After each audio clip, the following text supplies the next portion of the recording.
साम्राज्य, सामान्यांचा असामान्य आवाज.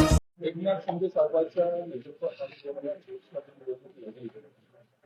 आपण पाहत असाल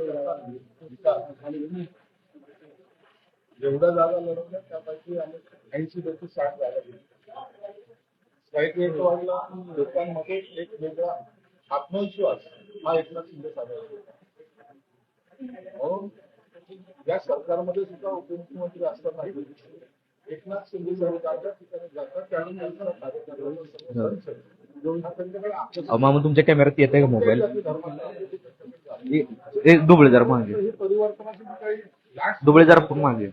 त्याचाच परिणाम अनेक मान्यवर मागे असताना सांगितलं की आम्हाला ऑपरेशन कायदे करण्याची गरज नाही, आमच्याकडे एवढे गरज होत आहे की आम्ही त्या प्रवेशाला वेळ देऊ शकत नाही आमच्या अवस्था. हो, कार्यकर्ता हा आमच्याकडे येतोय, त्याच्या मर्जीने येतोय आणि त्याचा परिणाम जे आता आजूबाजूच्या विधानसभेमध्ये तुम्हाला पाहायला या संदर्भामध्ये आतापर्यंत तरी एकनाथ शिंदे साहेबांचं जे काही निर्णय घेण्याचा टायमिंग असतो तो टायमिंग नुसार ते निर्णय घेतले. मला वाटतं 11-12 वाजेपर्यंत त्या संदर्भामध्ये निर्णय सुद्धा होतो. साहेब, प्रहार जनशक्ती जो पक्ष आहे तो शिवसेनेत विलीन होणार असल्याची चर्चा आहे.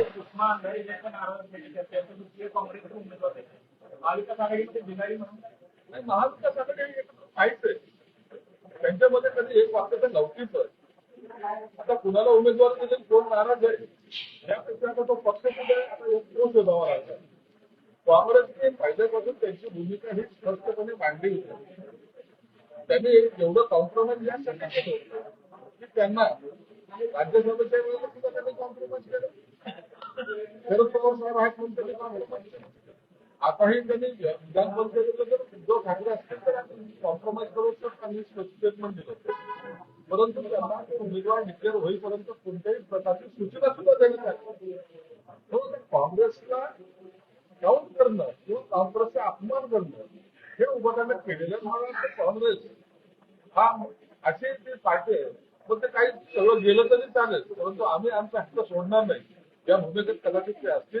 म्हणून काँग्रेस आता ही सेपरेट लढेल असे आता तरी वाटत.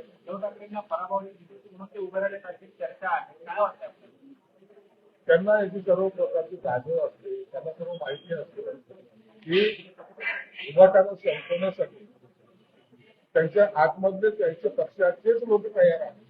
म्हणून घरचे दुश्मन त्यांच्यासाठी फार मोठे आहेत, त्यांना इतरांची गरज नाही.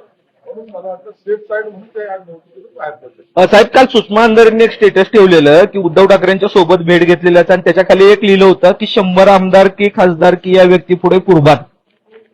दिली तर ना तुम्हाला उमेदवारी दिली तर कुर्बान करा ना. ते दिलंही त्याला कुठं कुर्बान करता तुम्ही आणि पल्ला गाठायचं इतक्या लवकर असं ऊर्जाला भाषण झालं साधत करतो.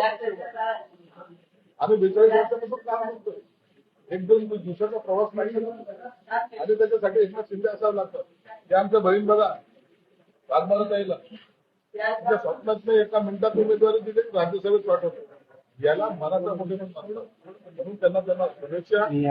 काम करा, पक्ष असाच बघूया. साहेब, प्रहार जनशक्ती जो पक्ष आहे साहेब प्रहार जो पक्ष आहे तो शिवसेनेत विलीन होणार असल्याची चर्चा आहे.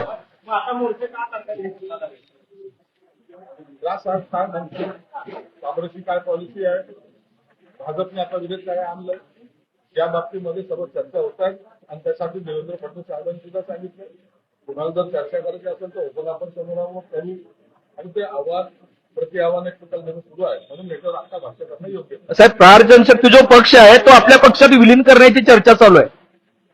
प्रहार जनशक्ती जो पक्ष आहे तो आपल्या पक्षात विलीन होणार असल्याची चर्चा सुरू आहे. काय चाललंय, काय चर्चा झाल्या बच्चूकडे साहेबांचं आणि एकनाथ शिंदे साहेबांची काय चर्चा झाली याच्याबद्दल तर कुणाला आमच्या पक्षी घेतलं पाहिजे, कुणाला माहिती दिली नाही. त्याचा निर्णय ऐन वेळेला एकनाथ शिंदे साहेब देखील एकनाथ शिंदे साहेब दूर निर्णय घेतले.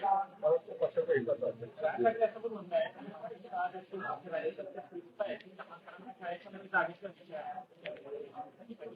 मराठी शाळा बदलणे किंवा मराठी बंद करणे हा कोणत्याही राजकीय नेत्याचा विषय असू शकत नाही.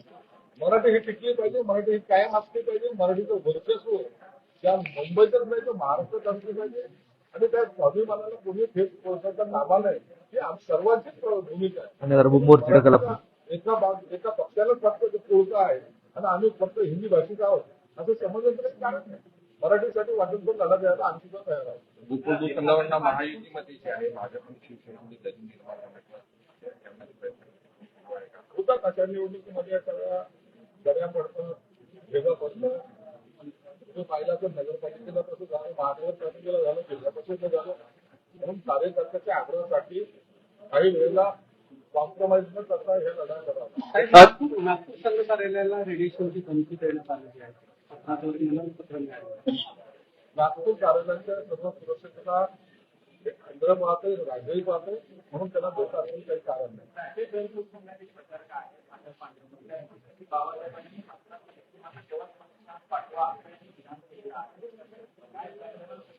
बाबासाहेबांनी जे त्यावेळेला जे स्टेटमेंट घेतलं जायची त्यांची भूमिका होती त्या भूमिकेला या काही राज्य सरकारने केलेला विरोध आता ते बोलत आहेत आणि म्हणून बाबासाहेबांनी प्रत्येक विषयात आपलं जे काही स्पष्ट मत मांडलं होतं त्याची आता आठवण आणि ते केलं असतं तर किती बरं झालं असतं हे प्रत्येक राज्यकर्त्यांना सुचवायला